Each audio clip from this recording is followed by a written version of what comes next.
Hello friends, welcome to Dev cuisine.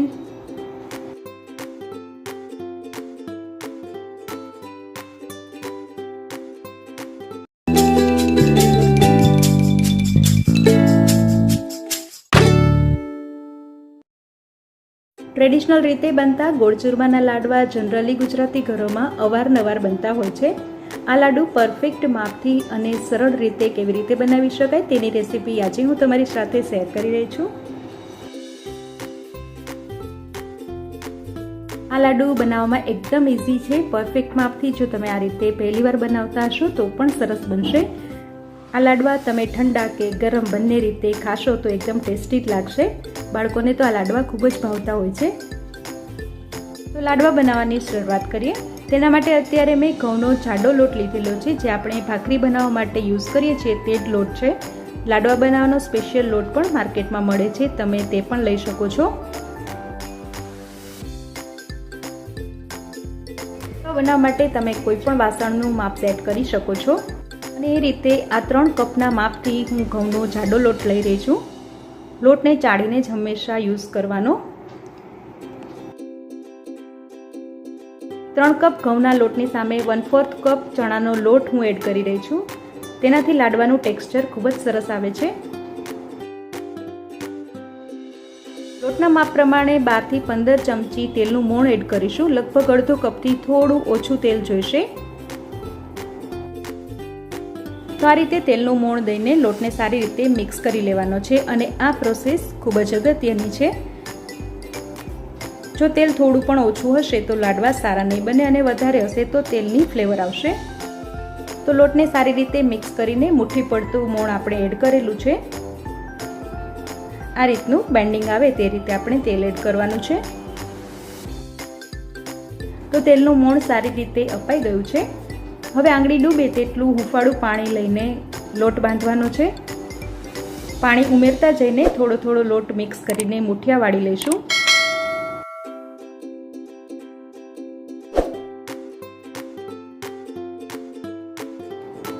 તો એકસાથે બધું પાણી એડ નથી કરવાનું. આ રીતે થોડું પાણી એડ કરીને કઠણ મુઠિયા વાળતા જવાના. પાણી આ રીતે થોડું ગરમ હશે એટલે લોટ સરસ બફાઈ જશે અને તળતી વખતે પણ છૂટા નહીં પડે.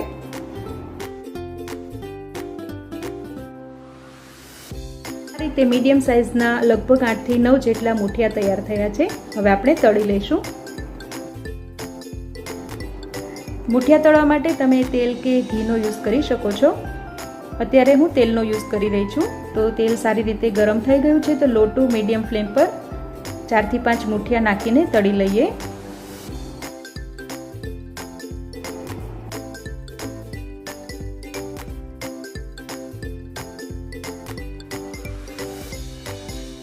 તો આ રીતે શરૂઆતમાં ધીમા ગેસ પર અને પછીથી મીડિયમ ફ્લેમ કરીને મુઠિયા તળી લીધા છે. આ રીતે ઉપરથી થોડા ગુલાબી કલરના થાય એટલે કાઢી લઈશું. અને એ જ રીતે બીજા મુઠિયા પણ આપણે તળી લઈએ. મુઠિયા તળાઈ જાય ત્યાર પછી 5 મિનિટ પછી આ રીતે હાથેથી અથવા તો ચમચા વડે તોડી દઈશું, જેથી સારી રીતે ઠંડા થાય અને સરસ ક્રશ થાય.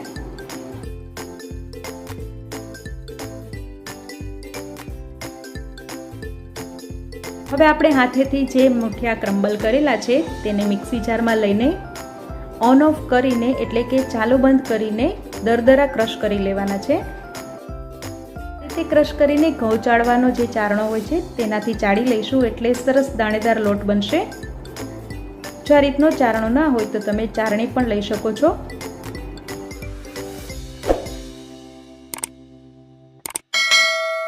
અત્યારે ક્રશ કરવામાં હું સાથે જાયફળનો એક નાનો ટુકડો એડ કરી રહી છું. તમે જાયફળનો પાવડર પણ નાખી શકો છો. એકદમ સરસ દરદરો લોટ તૈયાર થઈ ગયો છે. આ લોટમાં 1 ચમચી એલચી પાવડર, 2 થી 3 ચમચી કિસમિસ અને થોડા ડ્રાયફ્રૂટ એડ કરી દઈએ. આ લોટને આમ જ રહેવા દઈએ અને ગોળનો પાયો કરીને ઉપર રેડીશું એટલે ફ્લેવર સરસ આવશે. 3 કપ ઘઉંના લોટની સામે અત્યારે 1 કપથી થોડું ઓછું ઘી હું લઈ રહી છું. જનરલી ખાંડના લોટના લાડવા બનાવતા હોય તો ઘીનું પ્રમાણ વધારે લેવાય છે. ઘી થોડું ગરમ થાય એટલે તેમાં 1/2 કપ ગોળ ખમણીને અથવા તો આ રીતે સુધારીને લેવાનો, એટલે જલ્દીથી મેલ્ટ થઈ જાય અને આ માપ પરફેક્ટ છે. છતાં તમે તમારા સ્વાદ પ્રમાણે વધારે કે ઓછો ગોળ લઈ શકો છો. મીડિયમ ફ્લેમ પર જ ગોળ સારી રીતે મેલ્ટ થઈ ગયો છે. આ રીતે પુડલા જેવું બનવા લાગે એટલે તરત જ ગેસની ફ્લેમ બંધ કરીને લોટમાં રેડી દઈએ. આ રીતે ગોળનો પાયો કરીને નાખવાથી ગોળ કાચો નહીં લાગે અને ચાસણી પણ નહીં આવી જાય.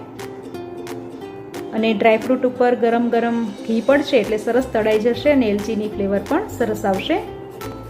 ત્યારે ગોળ ઘી ગરમ હોય એટલે ચમચાથી મિક્સ કરીને 10-15 મિનિટ રેસ્ટ આપીએ. તો આ રીતે રેસ્ટ આપીને હાથેથી સારી રીતે મિક્સ કરી લેવાનું. થોડું ગરમ છે એટલે લાડવા સરસ વળાઈ જશે. તો આ રીતે એક મુઠ્ઠી જેટલો લોટ લઈને ખોબો બનાવીને આ રીતે લાડવા વાળવાના છે.